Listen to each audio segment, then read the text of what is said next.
Apakah dia mampu menyebut yang sesama bagi orang yang terluka itu adalah orang Samaria? Saudara lihat, bibirnya tetap tidak rela menyebut Samaria, karena dia lihat itu bukan sesamaku, itu bangsa haram, bangsa najis, bangsa kotor. Tak pantas bibirku menyebut dia sesama bagi saya. Itu sebabnya waktu Yesus menanyakan di ayat 36, siapakah di antara ketiga orang ini menurut pendapatmu adalah sesama manusia dari orang yang jatuh ke tangan penyamun itu? Jawab orang itu, orang yang telah menunjukkan belas kasihan kepadanya. Heran saya, kenapa dia tidak bisa sebut orang Samaria yang kau sebutkan itu, Tuhan? Dia gagal tetap memperlakukan sesamanya sebagai sesama. Manusia itu sesamaku, tetapi tidak semua manusia.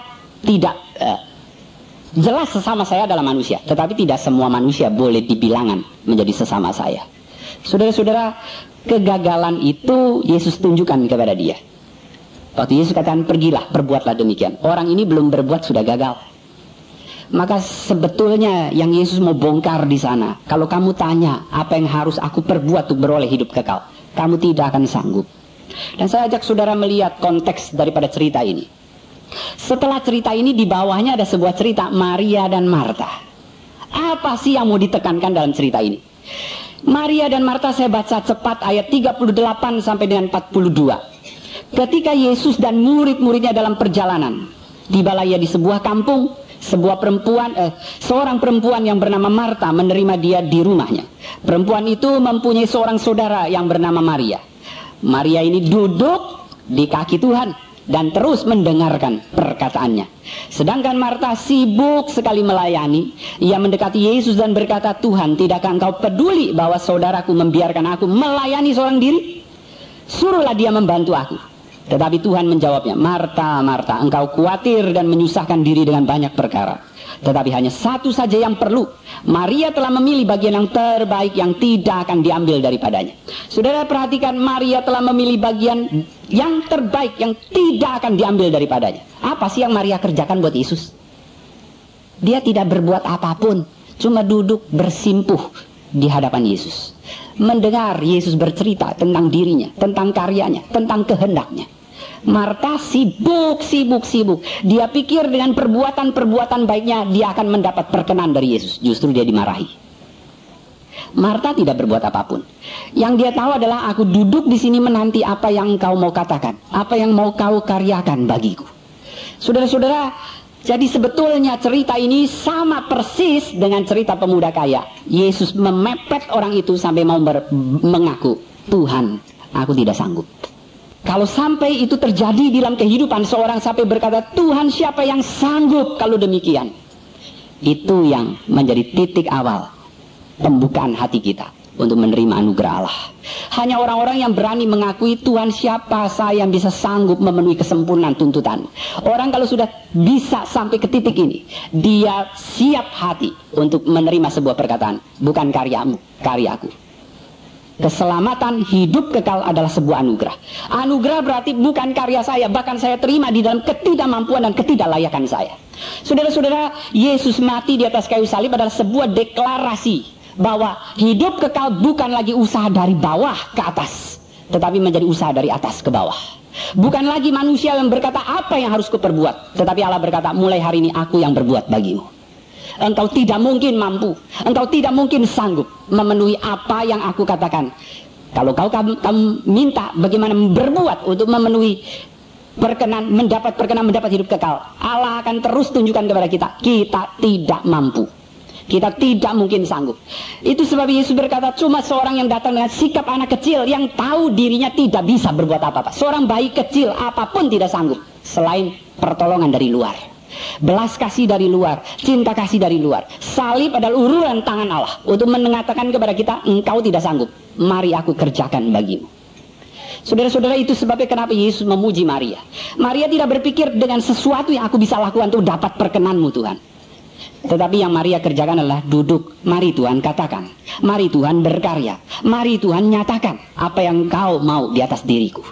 Saudara-saudara, keterbukaan terhadap karya Allah. Agama mengundang kita dengan memberi jawaban. Waktu kita tanya apa yang harus aku perbuat, dia akan langsung memberikan satu jawaban asertif.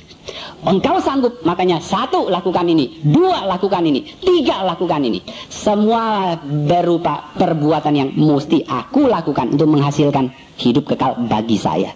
Saudara, tetapi Yesus memberi kita sebuah jawaban yang lain. Semua yang datang dengan berkata, perbuatan baik apa yang harus aku lakukan? Pasti pulang dengan kecewa, tidak sanggup. Yesus justru menawarkan satu cara yang total berbeda dengan apa yang kita lihat di dalam setiap agama. Dia berkata, sadarkan dirimu, engkau tidak bisa berbuat apapun. Mari aku berbuat bagimu. Saudara-saudara, itu sebabnya keselamatan buat kita. Di dalam Alkitab bukan lagi karya manusia, tetapi Yesus mati di atas kayu salib, mengerjakan itu sempurna bagi kita. Itu sebabnya waktu Paulus ada di Filipi, setelah sipir penjara ketakutan mau membunuh diri karena Paulus bisa keluar dari penjara, Paulus menahan tangannya dan orang ini sambil berlutut mulai bertanya lagi, apa yang harus ku perbuat untuk aku selamat? Paulus jawab, bukan lu yang berbuat, tapi tinggal percaya apa yang Yesus sudah perbuat untuk kau. Saudara-saudara, banyak hal kita belum mengerti, tetapi titik awal untuk merasakan anugerah Tuhan dalam hidup kita, karya Tuhan dalam hidup kita adalah duduk mengaku, bukan karya saya Tuhan, tetapi mari engkau berkarya di dalam hidup saya. Bukan saya yang mengerjakan, bukan aku yang berbuat, tetapi mari engkau nyatakan perbuatanmu di atas hidup saya. Saudara, kekristenan memberikan satu jalan yang terbalik dari semua agama. Agama adalah usaha apa yang aku harus lakukan untuk capai ke atas. Kristus datang mendeklarasikan, atas yang datang turun ke bawah mengerjakan penyelamatan itu, pemberian hidup kekal itu kepada manusia. Saudara, hari ini, kemarin kita terus melihat Alkitab tidak putus-putusnya. Siapapun yang datang dengan rasa diri cukup, otonom, mampu, dia akan rontok di hadapan Allah.